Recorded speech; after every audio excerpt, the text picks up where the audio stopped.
The last piece we are going to study is actually a veranda post.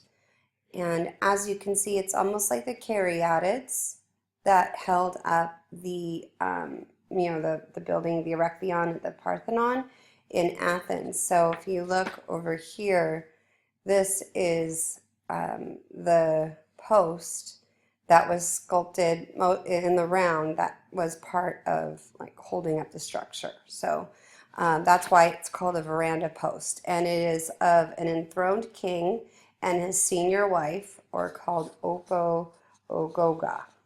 And it dates from 1910 to 1914. Again, 1914 being a significant date. It is wood and pigment, and it's at the Met in New York City. And the kings of the Yoruba people in Nigeria manifested their authority and power through building large palaces in which they lived in. In a typical palace plan, the principal rooms opened into a veranda with elaborately carved posts facing a courtyard. This veranda post is one of the four sculpted for the palace at Ikeri by the renowned Yoruba artist named Olowe of Ise, one of the few artist names that we have from the African unit. It is considered among one of the artist's masterpieces for the way it embodies his unique style, including the interrelationship of figures, their exaggerated proportions, and the open space that is between them. While the king is the focal point, his portrayal suggests a ruler's dependence on others. The stately female figure behind the king represents his senior wife. Notice how much larger she is. So we're seeing some hierarchical scale, her large scale and pose with the hands on the king's throne. It shows her importance to the king. So she had a critical role of placing the power invested crown on the king's head during his coronation. Moreover, the senior wife used political acumen and spiritual knowledge to protect the king's interests during his reign.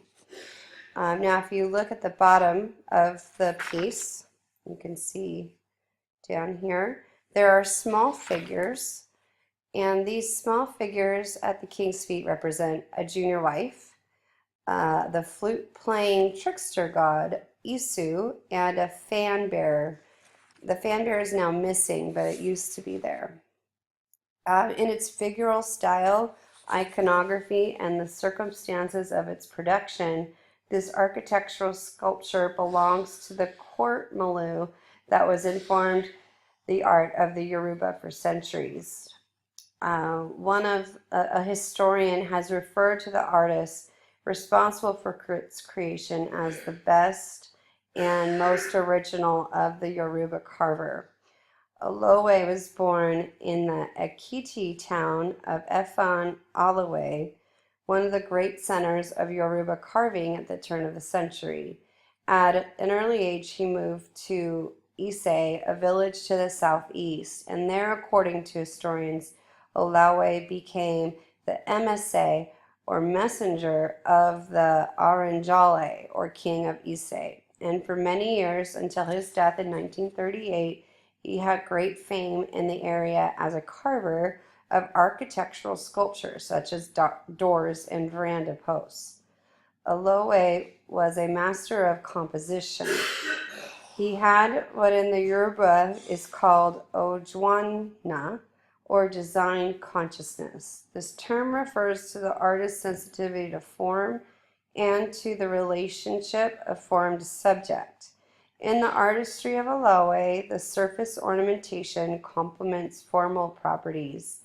The scale and boldness of Olowe's figures permitted him to carve elaborate hairstyles, to incise intricate decorative patterning on the bodies, and to depict multiple strands of waist beads without diverting attention from the sculptural subject.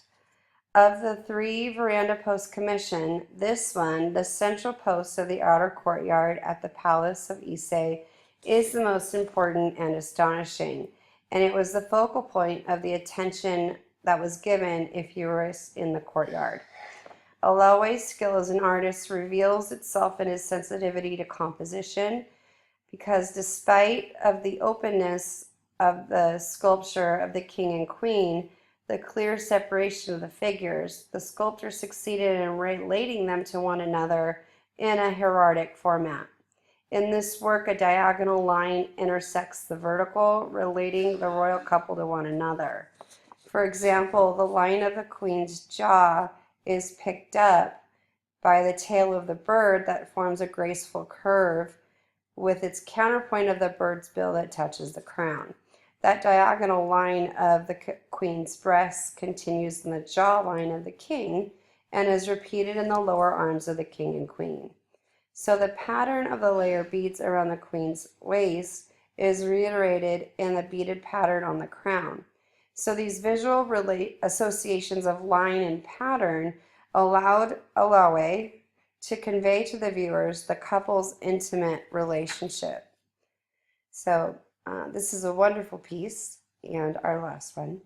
And I hope you guys like the African unit.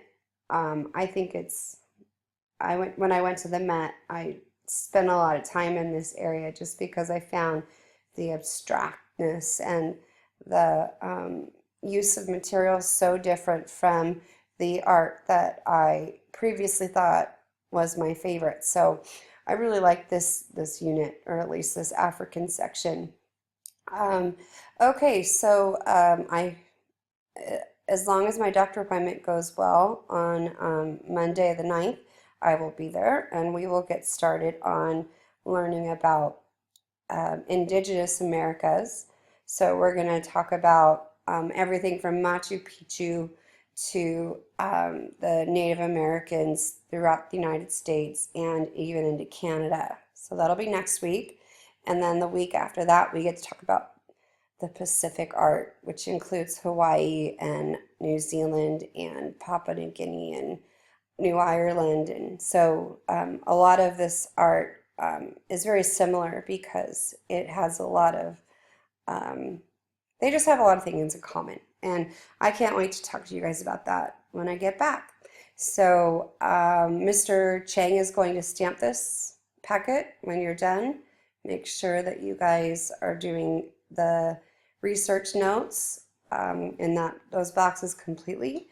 And if you have any questions, send me an email. And thank you so much for taking the time to do these screencasts. I really appreciate it.